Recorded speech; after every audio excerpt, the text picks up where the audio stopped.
Hello there, and welcome to my channel, Novice Modelling in the Midlife Crisis.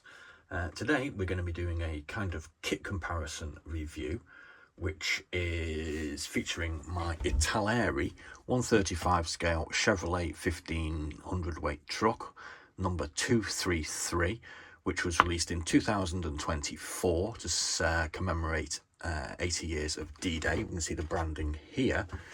And this kit by potentially a lesser known manufacturer called IBG Models, who are based in Poland, for a basically the same Chevrolet 15A personnel lorry with number 13 cab and number 12 cab versions. So you basically get two different cab variants with this, and this is kit number 35037. Now, those of you that have been watching my channel may have seen a standalone what's in the box video for each of these trucks, and about 2 weeks or so ago we kind of started this whole process off by doing a kit review of this Airfix 15CW2 truck and 6-pounder anti-tank gun. Now, I'm not complaining about any of these trucks. I kind of like all of them, otherwise I wouldn't have kind of spent the money on them. I'm just trying to, have a sort of open discussion, and please do feel free to drop a message in the comments bar, depending on what you think of, my theories going on here and what you think of these trucks and where they're best utilized. But what I discovered was that this particular Airfix one that we're not really going to discuss today is a reboxing of a company called Max Plastic Models, who originally created this tooling or mold in 1974. It was then taken over by a company called Tomy in 1976, and in 1976-77 it was also produced by a company called Peerless Max, and in 1977 Airfix got hold of it. 1982, Italeri started producing it without the 6-pounder anti-tank gun and without three figures that came with this, which represented a member of the British/Canadian Armed Forces, Australian and a Indian figure. And they basically dropped the truck. Now, what they did in 1996, they put a new box art on it, and again in 2007. In 2012, they added a Breda 20/65 anti-aircraft gun, and in 2024, we got to this particular one here. Excuse me. So we're going to take that one out of the way because we're not really going to pay much attention to that anymore. This particular kit, like I might have just said, was produced on a new tool by IBG in 2016. So what am I getting at here? Basically, I like this kit. For me, as a novice, this is great. When I reviewed this kit, I kind of waxed lyrical about it because it's really well detailed for the age, in my humble opinion. It's got some nice sort of little features with it, and obviously these have continued over to this Italeri offering. The IBG truck is, yes, it's more complicated. There's a lot more parts going on, and you do get these different variations of cab, which is kind of nice. But I think the issue that I have, which isn't really that big of a deal with this one, because it's really, in my opinion, it's kind of nice, is that Italeri are producing a truck, branding it 80 years D-Day, saying, hi, come and buy this kit, and it's based on a 50-year-old moulding. I kind of guess like big sort of manufacturers like Italeri and Tamiya can kind of do this thing because they have, market awareness, and people just go to them and look, they want to look for something, and they go Italeri truck, and they come up with this, which I don't have a problem with. Like I say, I like this kit. I ain't got an issue with it. But what I do kind of slightly annoyed at that they are doing this. Now, IBG, who, like I say, many people might not be aware of, are doing the same thing. It's more complicated, but the big deal, I think, for most people is the price. Now, I got this from a company called Jadlam. No relation to them, no affiliation, not involved with them. I just buy kits from them from now and again. And I paid £26.95 for this one. When I bought this one, I bought it from somebody else and I paid about £23 for it. But Jadlam are selling this kit also for £26.95. So it's a straight up choice. You either buy this 50-year-old reboxed Italeri, or you buy this slightly more complicated and interesting IBG for the same money. So I think what I'm getting at here is this one is ideal for me, a novice. It's not particularly complicated, and it will go together quite well, and hopefully it will make a nice kit. This one is not for a novice, I don't think, although the instructions are set up very, very well, and it should be reasonably easy for someone like myself to put together reasonably well. So we're just going to have a quick look at the instructions after that ramble.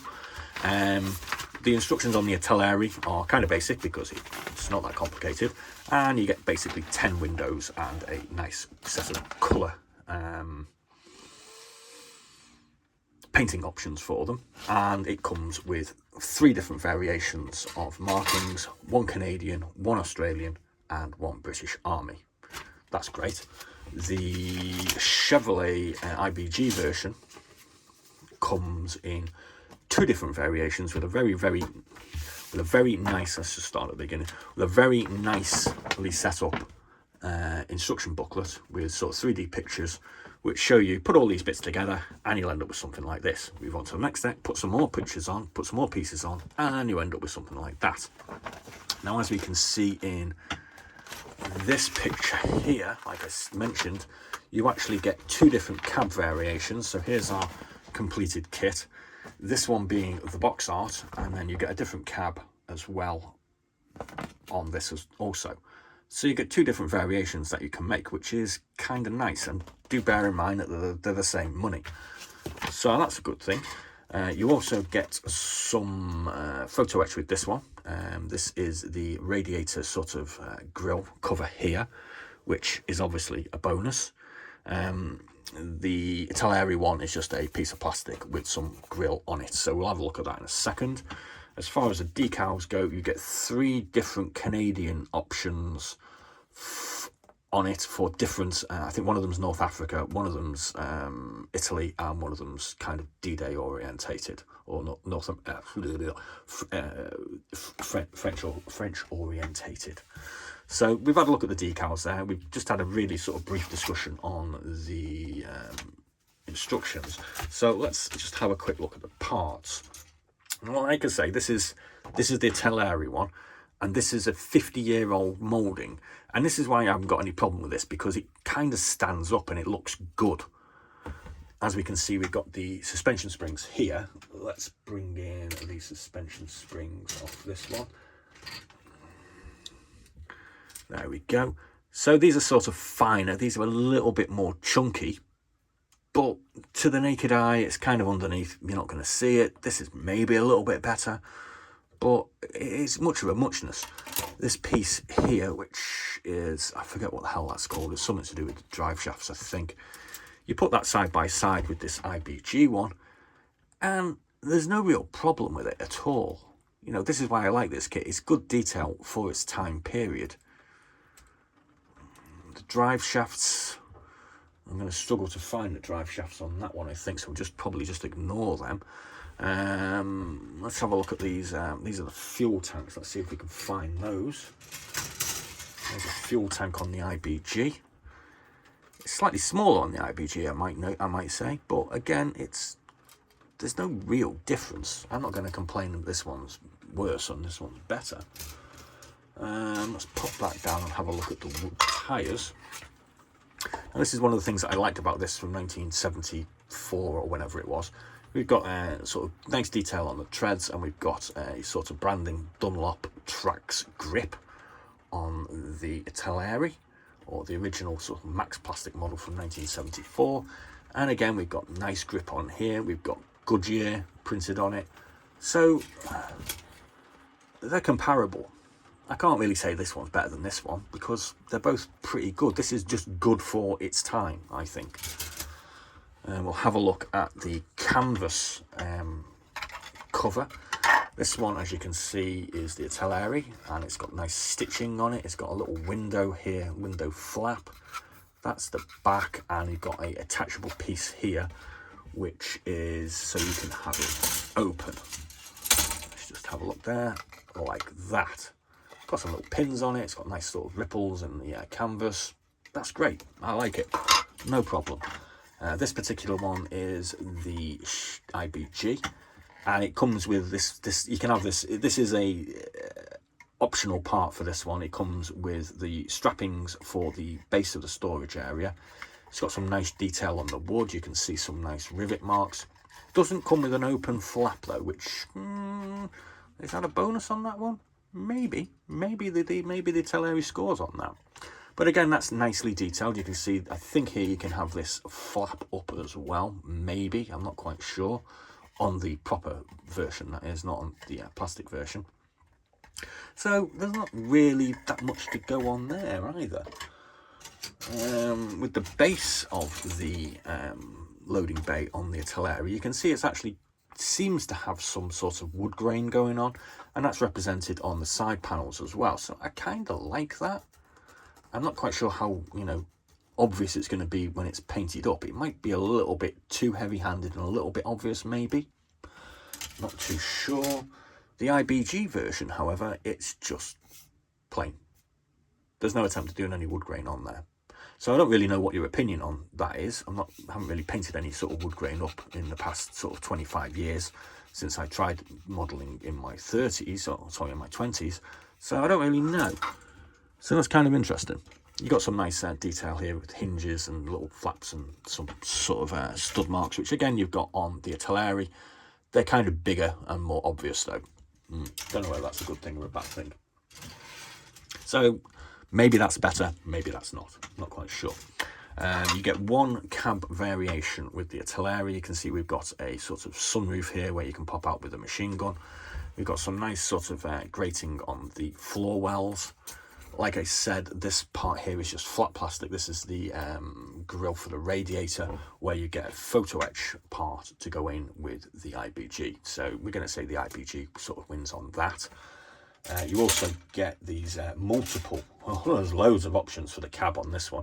You get the two sort of main cab variations, and then you get options on having a fully enclosed roof for both options, and you also get the little sunroof type thing going on as well. So I suppose you could say the IBG wins on that, just on the fact that you can just have multiple choices on what you're doing. The IBG also comes with a sort of bonus sort of sprue with a bunch of rifles, some jerry cans, and a few other bits and bobs as well. So I suppose it scores kind of highly there. And there's the other sort of variation on our cab. So, like I've hinted at, I have no real problem with this kit. It's a good kit. It kind of looks nice. I'm sure when you build it up, it will look all right. But it's easier. So for me, this is kind of the go-to kit. But for someone that's more skilled, wants a bit more of a challenge, wants to put an engine in, because this comes with a full-on engine. I suppose you can actually see the engine through the grille on this. You get multiple options on the cab. You get multiple options on the storage compartment, and you also get various parts, because they do a long wheelbase version of this as well. You get sort of multiple extra parts because it's just cheaper to do these things this way for the long wheelbase version, which you don't need, and I suppose you just throw them in your parts box. But I suppose also you do actually get sort of like a free, almost maybe get a free cab with this. I'm not exactly certain. Well, you do get a free cab with it basically. So I suppose if you were doing a sort of diorama for a sort of mechanical maintenance sort of area, you could have a cab just thrown off to the side, and that's kind of interesting as well, that option. So I've rambled on for 13 minutes, and that's probably about enough for you to tolerate. Normally we get a very high drop-off of viewing on the viewing figures, where a lot of people listen to me for a couple of minutes and then go, who's this guy, he's rambling on about nonsense. But hopefully you might have found this kind of interesting. I kind of find the whole reboxing sort of situation interesting and annoying at the same time. You know, where manufacturers just stick a new box on something and say, ta-da, here's a new kit that we produced, which is kind of what Italeri done here. And I kind of find that annoying. But with this kit, I can't really complain, because even though it's 50 years old, I think it still looks potentially pretty damn good.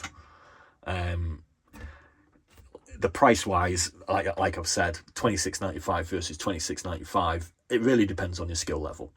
Novice, buy that one. Slightly more experienced and wants a challenge, buy that one.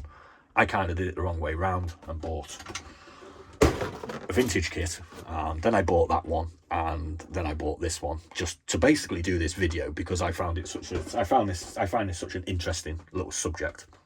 And for those of you that aren't particularly aware of IBG, They do actually do a whole great massive load of trucks. We've got the long wheelbase version of this, which I'm sure comes with both cabs.